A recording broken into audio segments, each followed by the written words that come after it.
El Lincoln Park Jewish Center y el Centro de Estudios Judíos Torah de Met del 311 Central Park Avenue de Yonkers, New York, presentan su programa Divrei Torah con el rabino Mani Viñas. Te invitamos a visitar nuestro sitio web www.toratropical.com. Shalom. Porque una persona que no tiene estudio no te va a confrontar. Una persona que no tiene base no te va a cuestionar.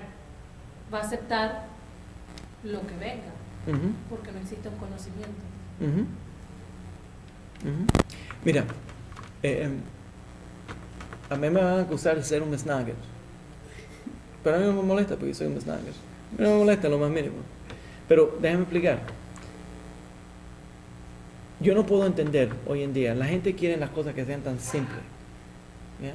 Y el movimiento hasídico simplificó tanto que al final embobeció a mucha gente.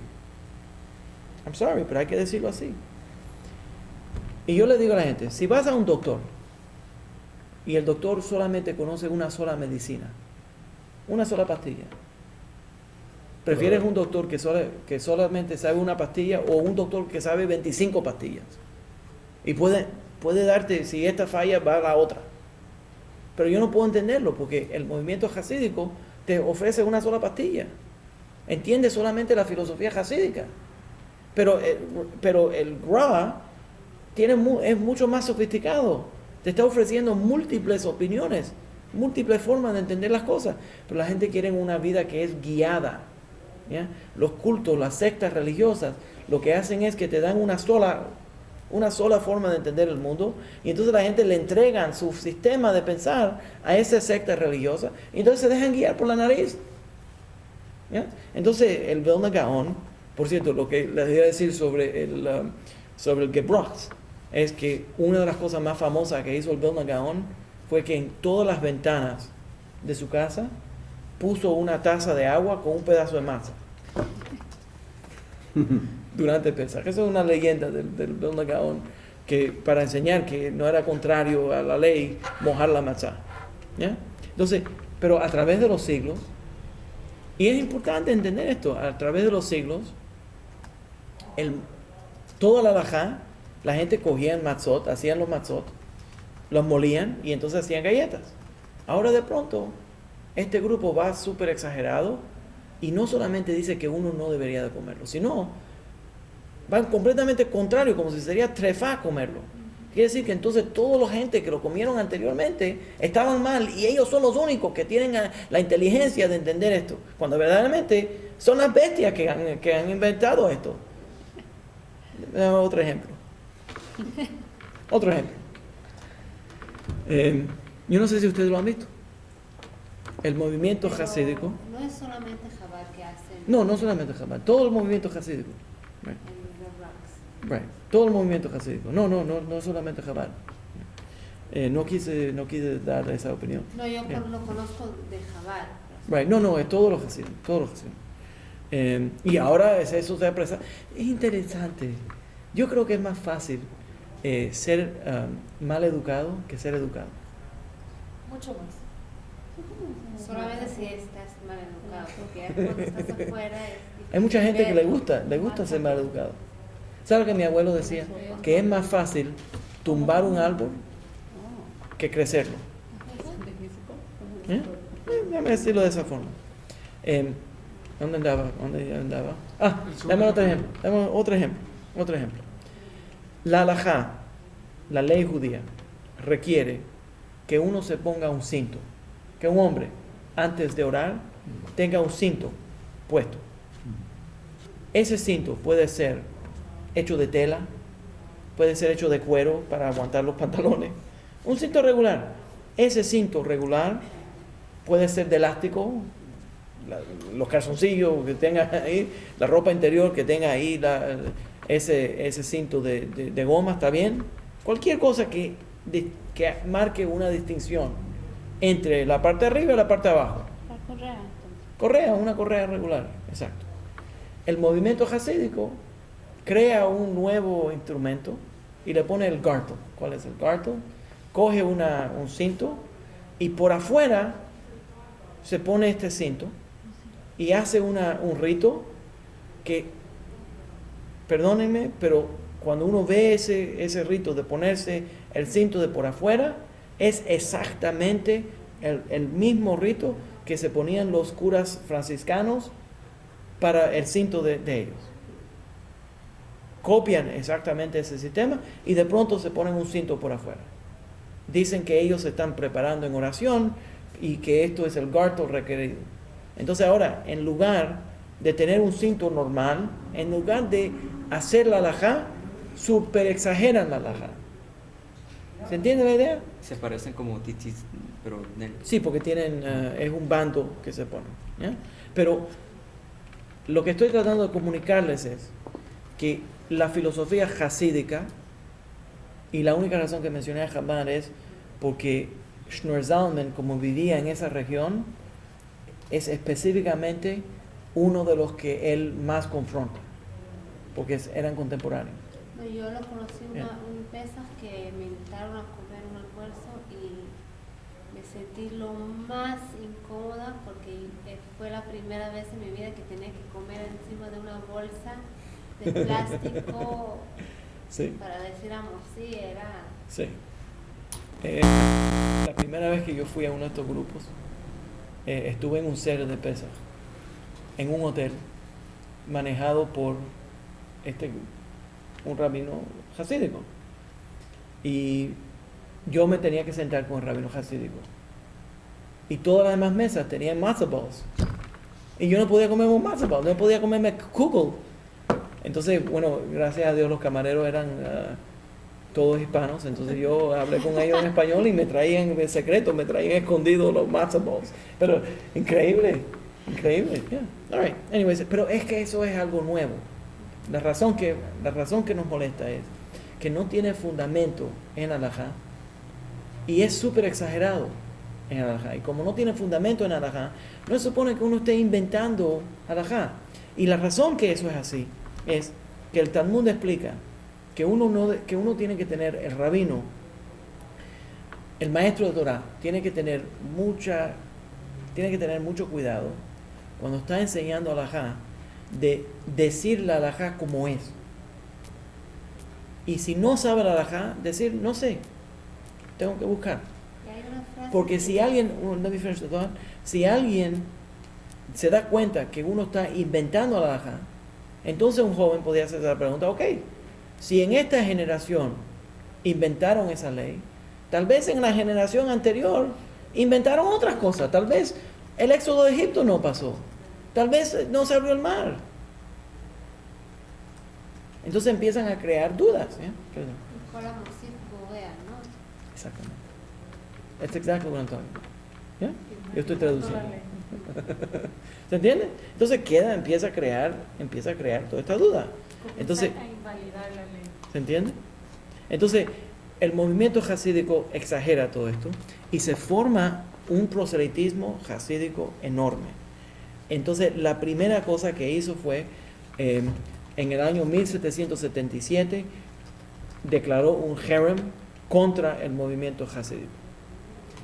El movimiento hasídico se escondió por un periodo de tiempo, hacían su trabajo en secreto, porque todas las comunidades religiosas ortodoxas fueron contrarios al movimiento hasídico. Y voy a explicar por qué.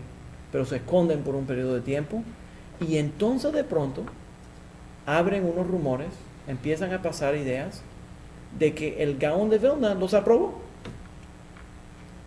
Y empiezan ellos a hacer más proselitismo en toda Europa, diciendo que el Gaón de Vilna los aprobó.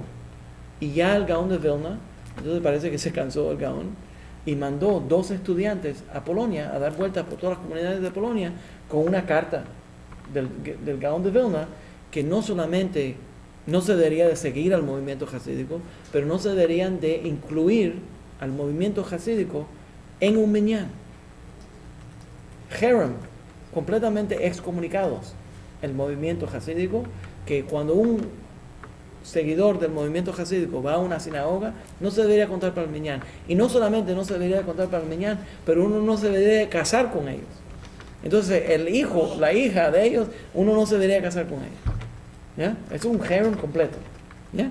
Entonces, ¿y en qué se basa el Gaón de Vilna? En uno de los problemas más grandes que viene del Tanya. Este problema que viene del Tanya es uno de los problemas, y a mí profundamente me molesta. Porque no es correcto, no tiene base, no tiene fundamento en toda la literatura judía, en ninguna ocasión, menos en un solo lugar, que le voy a describir.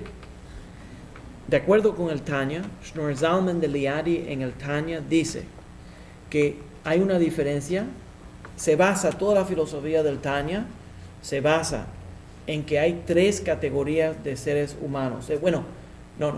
Hay 3 categorías de judíos. Y entonces los goyim son otra categoría. Por cierto, por favor, no piensen que yo estoy de acuerdo con esta filosofía, simplemente le estoy diciendo lo que dice el Tanya, ¿ya? Esto es un disclaimer. Ok, entonces el Tanya dice que hay Reshaim, que son la gente mala, hay Benonim, que son la mayor parte de las personas, que son gente común, intermediarias, y entonces hay Tzadikim, que son los justos. Ahora, normalmente en el judaísmo, cuando hablamos de Tzadikim, no estamos hablando de personas perfectas, estamos hablando de personas que están guardando la Torah, justas, que están tratando de hacer lo que la Torah pide. Entonces, ¿qué es lo que son tzadikim? Personas normales, personas comunes, que se han dedicado a tratar de vivir de acuerdo con la Torah. Eso es un tzadik. No quiere decir que es perfecto. Nunca se ve, en toda la historia judía, nunca se ve una persona perfecta. Interesante, ¿no? Cuando yo estaba estudiando, enseñando en City College, me dijo un estudiante, de pronto se le prendió el bombillo, y es cristiano, en una de las clases mías, me dijo, wow, qué interesante, que nunca se ve en toda la Torah, en los 24 libros de la Torah, nunca se encuentra una persona perfecta, menos en el Nuevo Testamento. Todo santo. Interesante, ¿verdad? Eran santos y puros y todo, y Jesús no tiene fallo y nunca fue, y siempre fue perfecto. Pero Moisés, el gran profeta del judaísmo, falla. David, el gran líder de Israel, falla. Shlomo falla. Todos nosotros fallamos. Pero de pronto, cuando viene la filosofía griega y romana, para que el líder pueda ser el líder, tiene que ser perfecto. El César de Roma nunca falló. Era perfecto. Los reyes de Israel, todos fallaron. Todos los reyes de todas las culturas gentiles eran perfectos. Todos los líderes del pueblo judío eran imperfectos. Y el único que es perfecto es Dios. Qué interesante, ¿verdad? Ahora, pero entonces, cuando nosotros hablamos de un tzadik, lo hablamos cuando estábamos estudiando el Ramchal, el Moshe Chaim Luzzatto, estábamos estudiando que de acuerdo con la posición cabalística, sefaradita cabalística, y normal entre los ashkenazim hasta este periodo de tiempo, era que una persona que es un tzadik es una persona que tiene común, normal, que es una persona que tiene Yetzer Hara y tiene Yetzer Hatov, tiene el deseo del mal y tiene el deseo del bien, y pelea con el Yetzer Hara. El Yetzer Hara le dice, mira chico, haz esto, y él le dice, no voy a hacerlo. En cubano, eso es el Yetzer Hara cubano. Entonces, ¿no me entiendes? El Yetzer Hara cubano le dice, oye chico, haz esto. Y entonces le dice, no, yo no te voy a hacer caso. Yo no tengo que seguir lo que tú me mandes. You're not the boss of me. Entonces, you know what I mean. Entonces, ¿cuál es la diferencia, de acuerdo con Ramchal, entre un rasha, una persona mala, y un tzadik? Que cuando, Ramchal lo dice directamente, Rav Moshe Chaim Luzzatto lo dice directamente, que un tzadik reconoce la voz del Yetzer Hara. Entonces, cuando Yetzer Hara le habla, le dice, pss, pss, haz eso. Ya él le reconoce la voz. Entonces dice, no, yo no voy a hacer caso. ¿Entiendes? Yo sé que el Yetzer Hara me está hablando. ¿Cómo reconozco que es el Yetzer Hara, el deseo del mal? Porque lo que él me está pidiendo que yo haga está contrario a la Torah. Entonces, la persona que decide, esto está mal, porque la Torah lo dice, es una persona que verdaderamente tiene fe en la Torah, porque sabe que la Torah sabe mejor que yo lo que yo quiero. ¿Se entiende la idea? Entonces, pero hasta este periodo de tiempo, nunca existió en ninguna literatura judía, auténticamente judía, la idea que el Baal HaTanya va a presentar. Y eso es que hay ciertos seres humanos que nacen sin Yetzer Hara, que nacen sin el deseo del mal, y que esa persona se llama un tzadik, y que esa persona nada más vino a este mundo para perfeccionar, no perfeccionarse a sí mismo, como nosotros hacemos, que estamos tratando de perfeccionarnos, mejorarnos. Él vino a este mundo a perfeccionar a los demás. Entonces, desde el punto de vista del Baal HaTanya, Shneur Zalman de Liadi, esta persona vino a este mundo sin Yetzer Hara, sin mal, sin deseo de hacer mal, y la única forma que los Benonim, dice el Tanya, que la gente intermediaria, la gente común, nunca van a poder volverse tzadikim. Entonces la única forma que van a poder ser tzadik es si se conecta al tzadik y sigue lo que el tzadik le dice. ¿Está viendo el comentario de la rabina allí? Se vuelve un títere. ¿Tienen la idea? Entonces, primeramente, nunca habíamos visto una idea de decir que nunca uno podría ser tzadik. ¿Cómo le va a decir a una persona que nunca vas a llegar a ser tzadik? Esa es una aberración, esa no es una idea, esa es una aberración. ¿Entiendes? Eso es ridículo.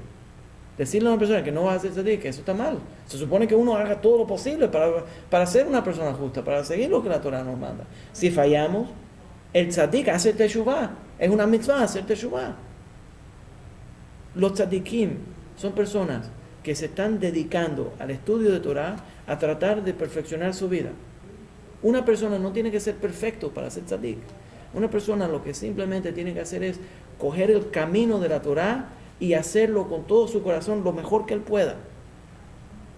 Y uno va ajustándose y dice, bueno, fallé en esto, déjame perfeccionarme en esto. Eso es todo. Eso es lo que hace un tzadik. Está en una lucha.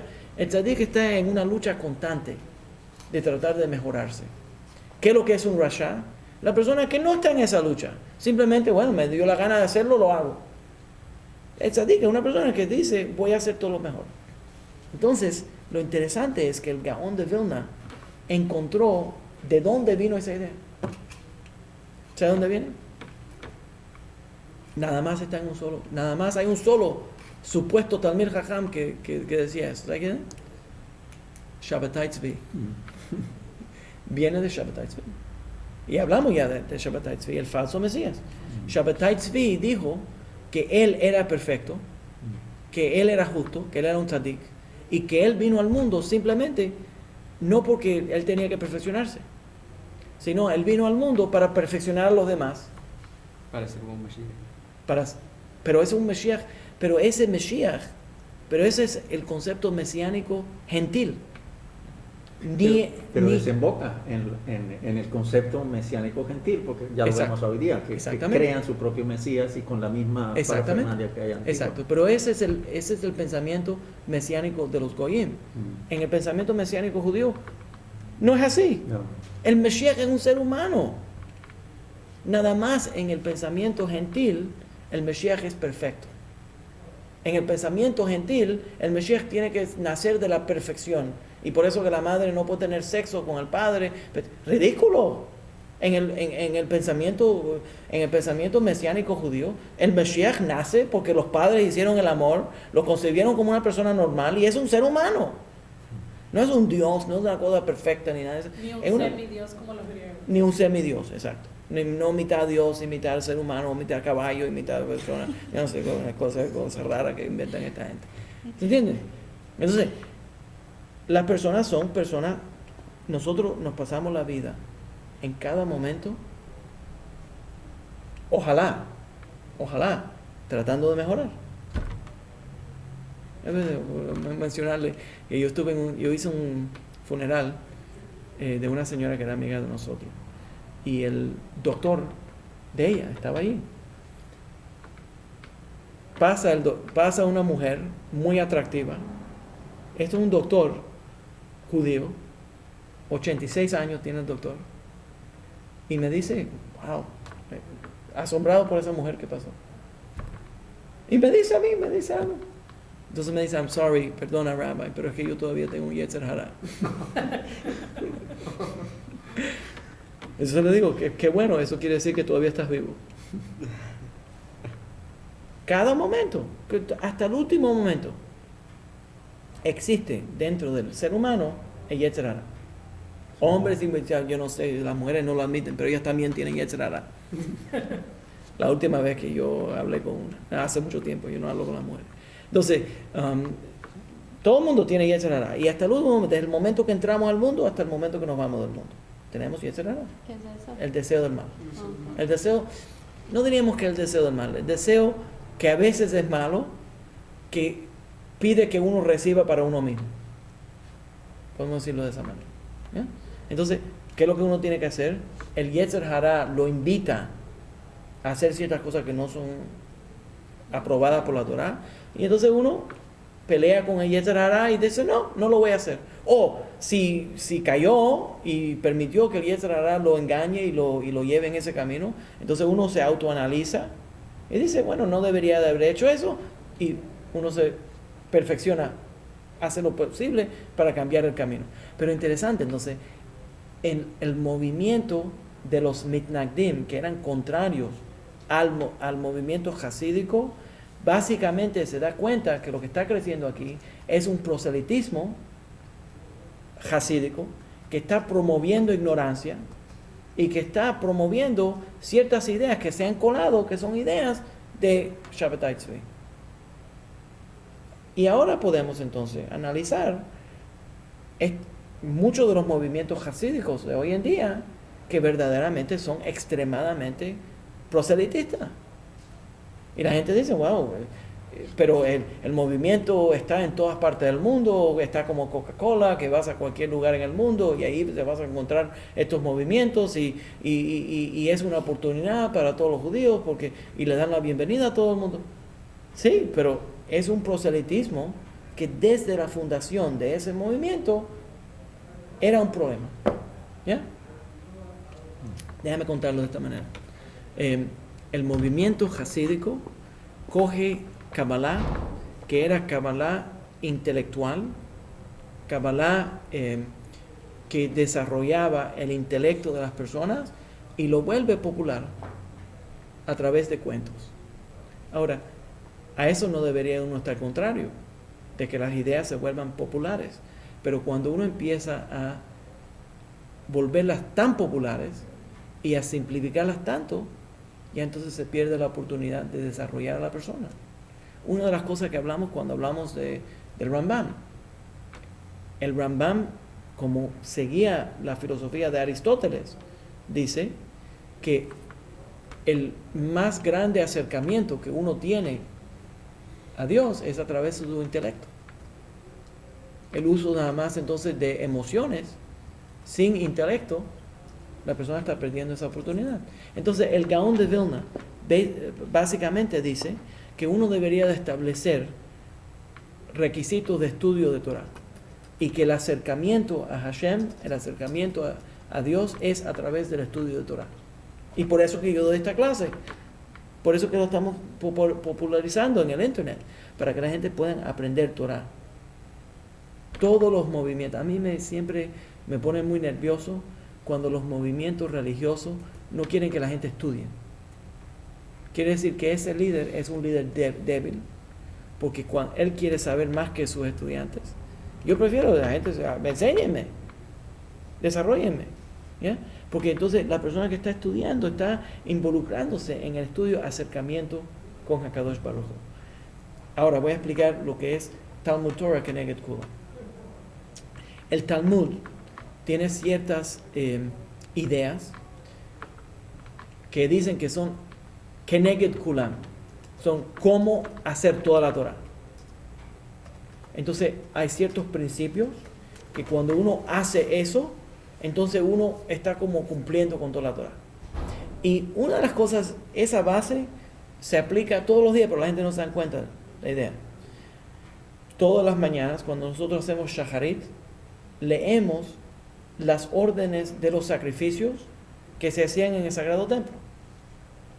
cuando leemos eso, terminamos con un Yehi Ratzon, que sea tu voluntad, HaKadosh Baruj Hu, que nuestro estudio de las porciones que tienen que ver con los sacrificios, como hoy en día no tenemos el Sagrado Templo y no podemos traer los sacrificios, que nuestro estudio sea como si cumplimos los sacrificios. Así dice que solo para estudiar como equivale como si hacerlo. Ahí donde viene. Ajá. Exactamente. Entonces el Talmud dice que Talmud Torah, Keneged Kulam, estudiar Torah es como cumplir todos los mitzvot.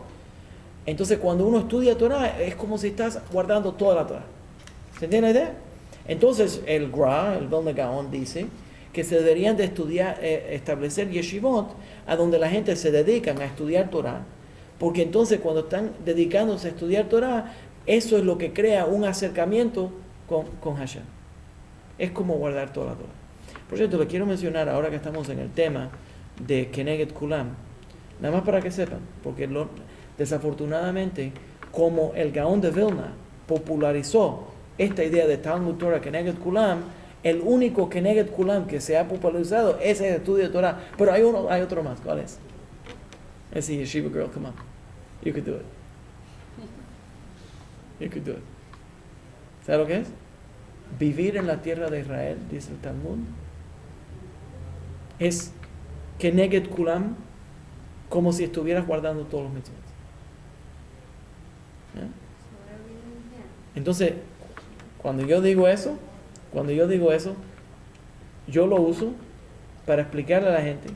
Tú sabes, hoy en día es increíble la cantidad de judíos ortodoxos en el exilio que tienen la falta de vergüenza de abrir su boca contra un israelí y decir, oh, estos israelíes no son religiosos. El Talmud dice que ese israelí que está viviendo en la tierra de Israel, que tal vez está comiendo puerco, es más religioso que tú, Señor, que tiene tzitzit y barba aquí en el Golán.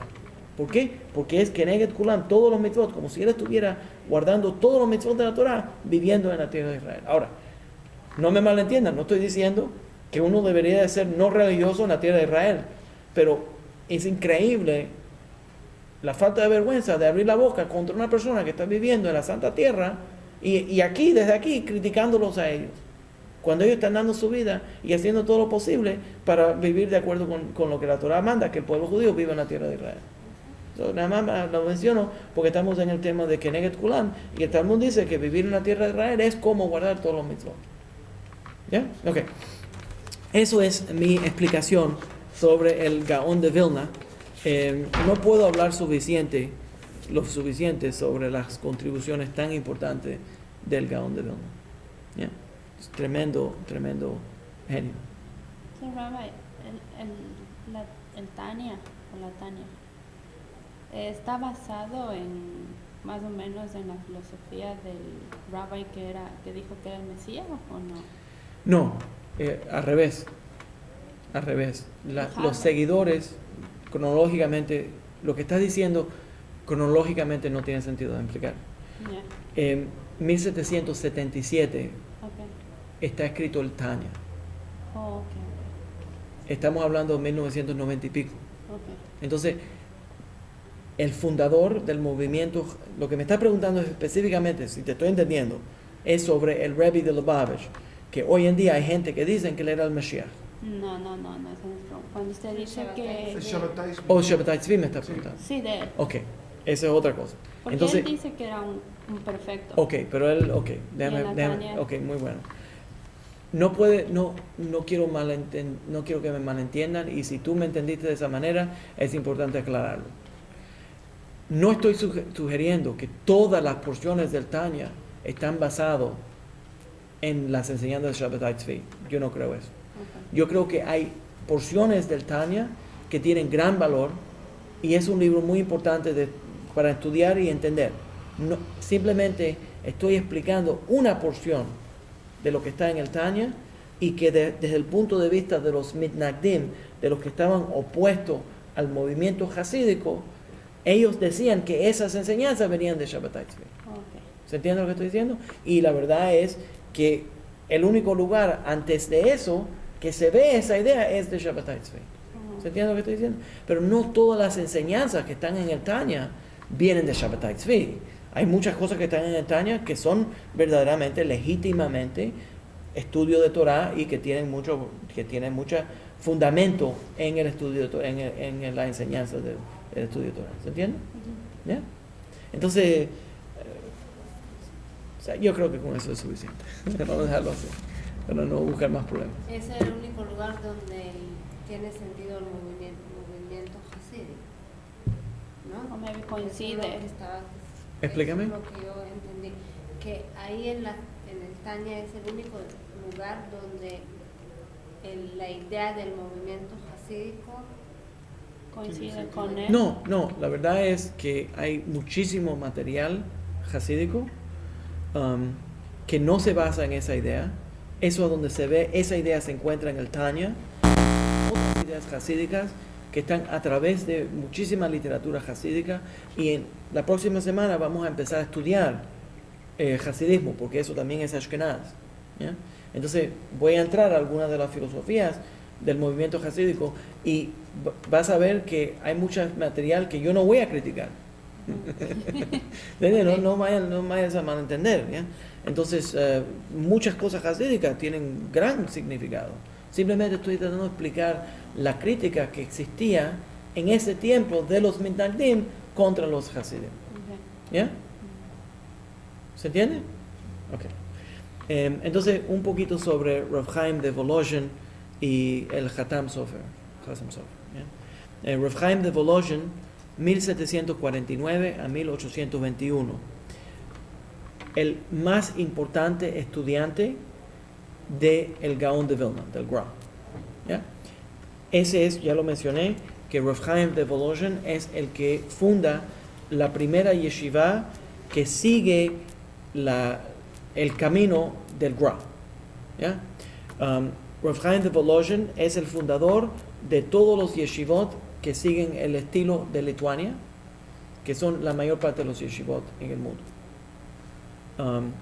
Desde Telz, Chaim Berlin, todos esos yeshivot siguen el sistema de Lituania que es basado en el Gra. Todos los rabinos ortodoxos en el mundo han sido influenciados por las enseñanzas del Gaón de Vilna y por las enseñanzas de Rav Chaim de Volozhin. Vamos a entrar ahí. Por cierto, Rav Chaim de Volozhin estudió con un rabino que se llamaba Aryeh Gunsberg, dependiendo de cómo la gente lo pronuncia, que escribió el Shashgaz Aryeh. A los 25 años se separó de este gran rabino y se fue a estudiar con el Vilna Gaon, y él escribió que tuvo que aprender todo de nuevo. El sistema completo de Talmud, de Mishnah, de todo, lo tuvo que aprender de nuevo, porque el Gaón de Vilna le dijo que tenía que enseñarle un sistema completamente diferente. Y lo aprendió y se volvió el sumo estudiante de él que estableció esa yeshiva.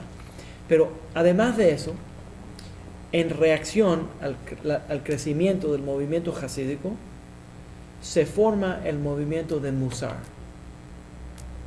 El movimiento de Musar se forma a través de Rav Chaim de Volozhin, y eso se establece dentro de la yeshiva de Lituania, el sistema yeshiva de Lituania. Y ahora voy a explicar cómo funciona la yeshiva de Lituania.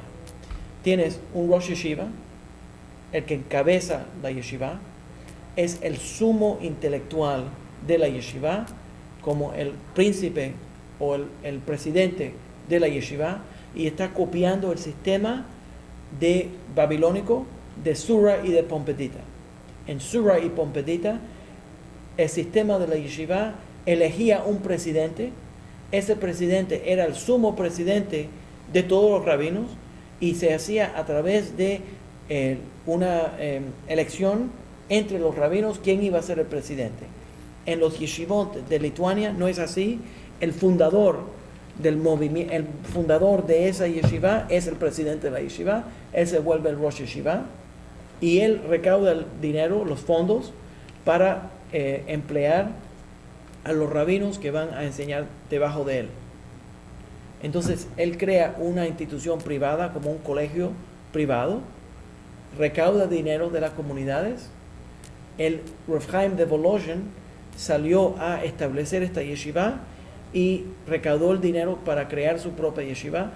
Al principio, por cierto, Rav Chaim, nadie le respondió, no veían que era importante crear esto, y la leyenda, que probablemente es verdad, es que la esposa de Rav Chaim de Volozhin había heredado ciertas prendas, vendió todas sus prendas, y con ese dinero estableció la yeshiva. ¿Te imaginas? La dedicación de esa persona.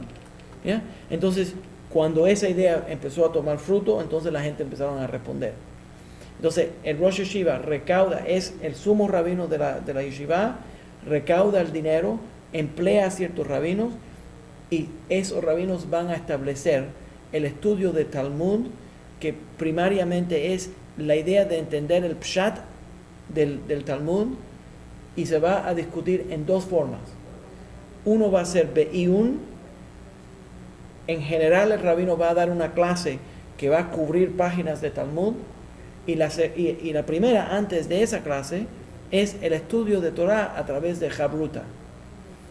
Eso se basa en la idea talmúdica que viene desde Babel, de Babilonia, en que cuando uno va a estudiar Talmud, uno debería de tener otra persona con quien uno estudia, y cada uno de ellos toma otra posición del Talmud, y entonces parecen como dos afilándose uno a otro, uno contra el otro. Entonces, si uno toma la posición de Rabbi Akiva, el otro toma la posición de Rabbi Eliezer, y discuten la posición. Entonces se va desarrollando el sistema filosófico de análisis del Talmud. Entonces se estudia primero con el Habruta, la página del Talmud, y entonces el rabino de la yeshiva da una clase sobre la página que ya uno estudió con su Habruta. ¿Se entiende la idea? Entonces, el Rosh Yeshiva es el que encabeza todo eso. Además de eso, existe un rabino que es puesto como el Mashgiach Ruhani. El Mashgiach Ruhani es el rabino que está encargado de desarrollar a los estudiantes en su parte espiritual. Entonces, intelectualmente tienes un departamento de desarrollo intelectual y tienes un departamento de desarrollo espiritual.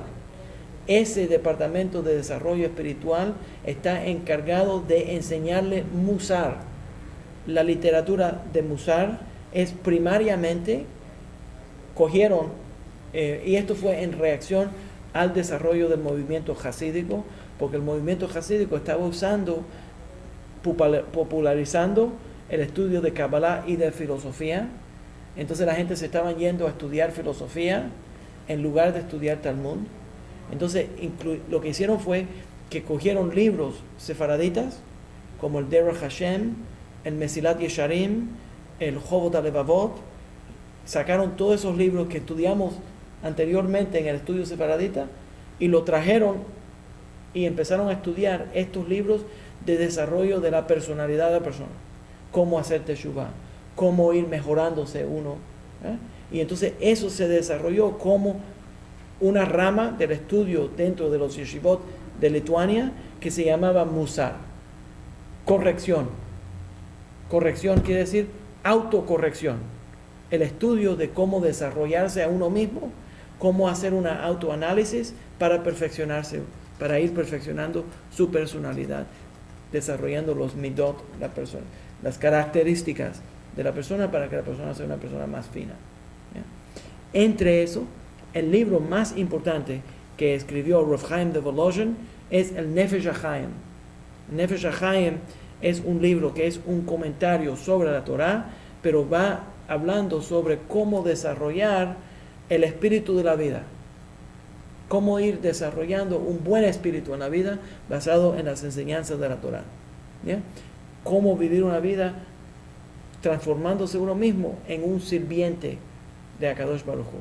Y él explica que el estudio de la Torah, todo el estudio de la Torah, el estudio intelectual de la Torah, el estudio emocional de la Torah, la oración, todos los mitzvot, es un sistema para desarrollar a un verdadero siervo de Akadosh Baruj Hu. ¿Entienden la idea? Entonces, dentro del movimiento del estudio de los yeshivot de Lituania, se desarrolla también el Musar Movement, el movimiento de Musar. Luego viene Rabbi Yisrael Salanter, que es el más importante fundador del movimiento de Musar, y lo vamos a estudiar en otra clase, ¿ya? Pero el movimiento entonces ahora, en reacción al crecimiento del mundo hasídico, este grupo que es el grupo de los yeshivot de Lituania, del Litvish Yeshivot, responde con el desarrollo de Musar para tener una arma contra el movimiento hasídico. ¿Ya? ¿Y con qué responden? Con libros sefaraditas del siglo XII, XIII y XIV, interesante, que todos se concentraron en el desarrollo filosófico de Bitajón y de Emuná, cómo tener fe y acercarse a Dios y hacer teshuvá, y cómo ir desarrollándose uno, perfeccionándose. La idea, ya hablamos anteriormente, yo creo, del Jovot Alevavot, de yo creo que sí, Ibn Pekuda, de cómo desarrollar la fe y acercamiento a cada pueblo. ¿Cómo estamos con tiempo? Muy bien. 8:42, muy bien. Okay. Entonces voy a ir uno más, y entonces en la próxima vamos a estudiar la filosofía y vamos a defender el movimiento hasídico también, porque hoy ataqué al movimiento hasídico, y no todo en la vida, recuerden, nada más en las películas, los malos se ponen de visten de negro. No todos los malos son todos puro malos, y todos los buenos no son todos puro buenos. Todo tiene elementos de todo. Entonces, lo que voy a hacer en la próxima es explicar un poco sobre el desarrollo del movimiento hasídico y por qué es una contribución tan importante al mundo. Pero quería explicar los dos lados. Este es el más famoso Hassam Sofer. ¿Sabe quién es Hassam Sofer? Todo el mundo lo conoce. Muy famoso en su casa. El Hassam Sofer. Yo lo llamo el Hatam Sofer, pero yo creo que es más correcto llamarlo el Hassam Sofer porque es Ashkenazi. El hombre se llama Moshe Sofer, Rabbi Moshe Sofer, el año 1762 a 1839, Bratislava. La razón que lo llaman el Hassam Sofer, el Hatam Sofer, es que escribió un libro que se llama Hidushei Torah de Moshe Sofer. Hatam, Hidushei, ¿se entiende la idea? Hidushei Torah de Hatam Sofer. ¿Es la primera letra? Hatam Sofer. Yeah, okay. Lo más importante del Hatam Sofer es que era extremadamente contrario al movimiento reformista. Y hoy me volví un atacador. Hoy toda la clase está atacando primero el movimiento hasídico y ahora voy a atacar al movimiento reformista. ¿Ya? Entonces la gente va a decir que es tipo más odioso. Estoy muy impregnado ya. viene de España recargado de Se le pegó Vamos, Teo. Sí, se me ha pegado una cosa. Voy a tener que hacer un despojo. No, entonces, nació en Frankfurt. Lo más importante, la frase más importante de reconocer es Hadash Asur Min HaTorah. Sí, pero es un juego de palabras, porque la ley es, tengo que poner un paso para atrás, pero la es Hadash, que es Hadash. ¿Ya? Y entonces voy a explicar eso. Okay. Cuando en el Sagrado Templo se hacía la ofrenda de los Omer, ¿estás escuchando? Esto va a ser un poquito difícil de entender. ¿Ya? Se hacía la ofrenda del Omer. Hasta que se terminaba toda la ofrenda del Omer, era cebada, la ofrenda del Omer. No se podía comer el nuevo trigo. Hasta que venía Shavuot, se cogía entonces el nuevo trigo que se cosechaba, se molía y se traían 2 jalot al Sagrado Templo, y es el único tiempo en todo el año que se podía traer hametz al templo de Jerusalén. Normalmente nunca se traía hametz al templo de Jerusalén. Esto es Shtei Halechem, que era la ofrenda de Shavuot, se traía en Shavuot. Durante el periodo, hasta que se terminaba toda la ofrenda del Omer, no se podía comer el nuevo trigo. Eso es Hadash.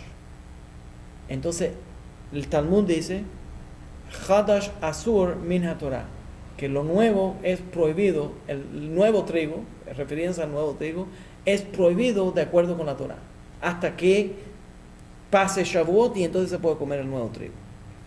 Él usó esa filosofía y decía que el nuevo trigo, que era el trigo que traían los reformistas, era asur de acuerdo con la Torah. Era prohibido de acuerdo con la Torah. ¿Por qué? Porque el movimiento reformista básicamente estaba opuesto al pensamiento de que las palabras de la Torah son justas las palabras de Dios. Entonces el movimiento reformado, y todavía se ve así, el movimiento Reform dice que uno no tiene que guardar todos los mandamientos de la Torah estrictamente. Por ejemplo, el movimiento reformista dice que uno no tiene que guardar kasher. Lo puede guardar si quiere por razones tradicionales, pero no es porque Dios mandó guardar kasher.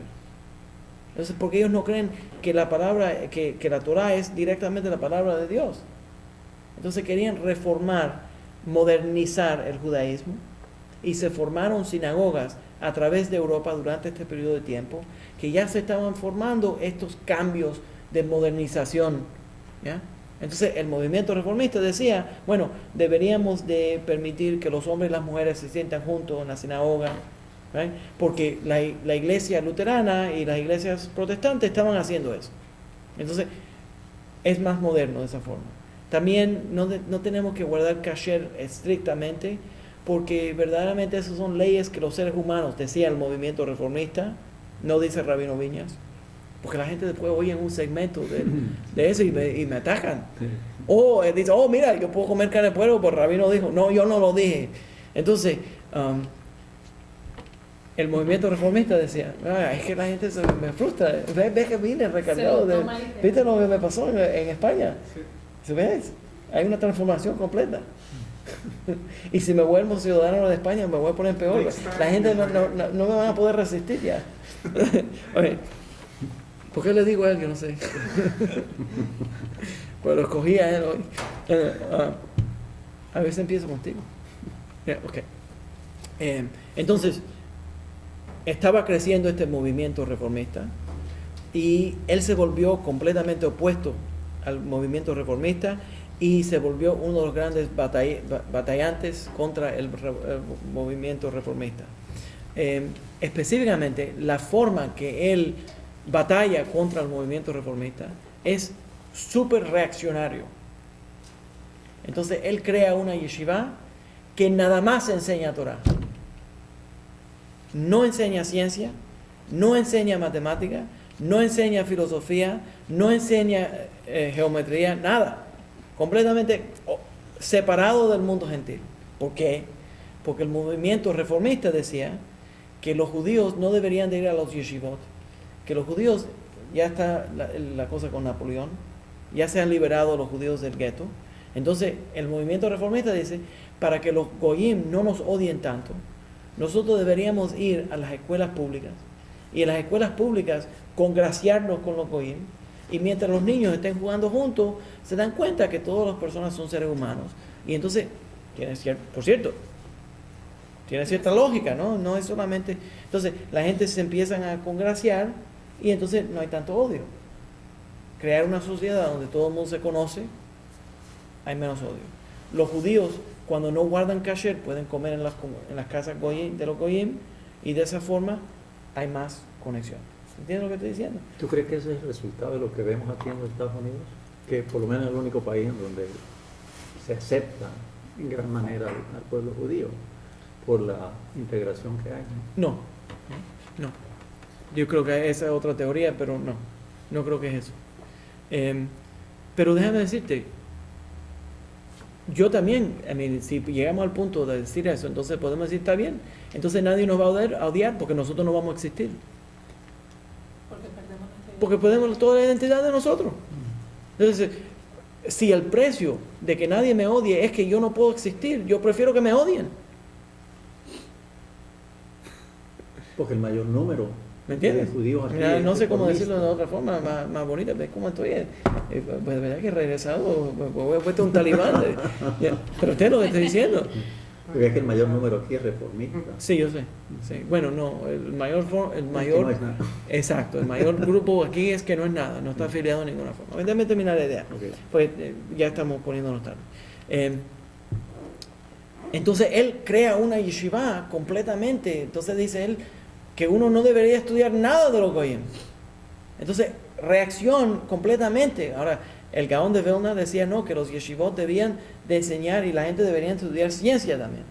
Pero él toma más todavía, el Hatam Sofer toma más todavía y es contrario a estudiar completamente. Y hay muchos yeshivot que hoy en día, si enseñan un poco de matemática no es suficiente y no enseñan ciencia. Están enseñando más Talmud y Alajá, tomando la posición de el Hatam Sofer. ¿Ya? Entonces la razón que lo quería mencionar porque esa es una de las cosas. Lo otro que quiero mencionar es que el año 1868 a 1869 había una organización que existió por mucho tiempo, que era la organización más poderosa judía en el mundo, que era la Alliance Universal, que estaba basada, israelita, que estaba basada en Francia, y el grupo más poderoso, porque Napoleón le había dado mucho dinero a la comunidad, y la comunidad judía se desarrolló mucho en Francia, y Napoleón, por cierto, había tratado de restablecer un Sanhedrin basado en Francia, ¿ya? Y Napoleón le dio mucha libertad a la comunidad judía. Entonces ese grupo estaba haciendo una alianza mundial judía y quería crear una organización mundial que iba a tener elementos reformistas y elementos ortodoxos. Entonces hicieron un congreso, 1868 al 69, hicieron un congreso a donde invitaron a los judíos ortodoxos y a los judíos reformistas. Todavía no existía el movimiento conservative. El movimiento conservative se creó en los Estados Unidos. Entonces, que el movimiento conservative es, no somos ni ortodoxos y no somos reformistas. Entonces, no soy este y no soy el otro. No sé lo que soy, pero soy este. Ok, anyways. ¿Ves? Entonces, vienen los judíos ortodoxos y estaban tratando de crear las leyes que iban a gobernar a este grupo universal que iba a unir a todos los judíos. Entonces los rabinos ortodoxos sugirieron que las leyes de ese grupo sean el Shulchan Aruch, ¿cuál va a unir al pueblo judío sino al Halajá? Y entonces los reformados estaban opuestos a eso. Entonces, en reacción, en Bratislava, por las enseñanzas del Hatam Sofer, con la guianza del Hatam Sofer, se separa el grupo ortodoxo tradicionalista de esa unión israelita. Se separan entonces el grupo ortodoxo y se quedan los que ellos se describieron como los neólogos, el movimiento reformista. Y entonces, en reacción a que los judíos ortodoxos se separan y crean su propia organización ortodoxa, que formaron un grupo político ortodoxo, te voy a decir cuál es en un momento, se quedan los reformistas en el movimiento de la unión y se forma otro grupo que dicen, esta gente tan loca, los judíos ortodoxos y los judíos reformistas tan locos, y forman el status quo, el grupo que quiere mantener las cosas como están y no quieren la asociación israelita y que cada uno vaya por su propio grupo. De ahí se forman dos organizaciones que salen. El primero es Shimon Sofer, 1871, se une con el Belzer Rebbe. Es la primera vez que se reúne un grupo no hasídico, que normalmente eran mitnagdim, con un Rebbe de Hasid, de los Hasidim, el Belzer Rebbe, que era Rav Rokeach, el Belzer Rebbe, se unen para crear un partido político dentro del parlamento polaco, y ese grupo es Machzike Hadass. ¿Y qué es lo que crea la unión entre el movimiento de los mitnagdim, de los contrarios a los Hasidim y a los Hasidim? El movimiento reformista. Entonces, el movimiento reformista, como es extremadamente liberal, crea este grupo que era más tradicional, se reúne. Y eso hoy en día ha tomado fruto, y hoy en día el movimiento, muchos movimientos ultraortodoxos que no son hasídicos, están muy emparejados con el movimiento hasídico, contrario a los que no son observantes. De ahí es donde sale el Agudat Israel. El Agudat Israel luego se forma más tarde, se forma otro partido político que actualmente los judíos votaban por ese grupo, y entonces tenían representantes en el Parlamento polaco, representando a los judíos en el Parlamento polaco, y hoy en día es una organización de rabinos ultraortodoxos que se llama el Agudat Israel. Sale del Mahzikei Hadass, que todavía el Mahzikei Hadass existe, que es un grupo compuesto de rabinos internacionalmente, rabinos ortodoxos y rabinos hasídicos. ¿Ya? Ok, vamos a terminar en ese tema. ¿Ok?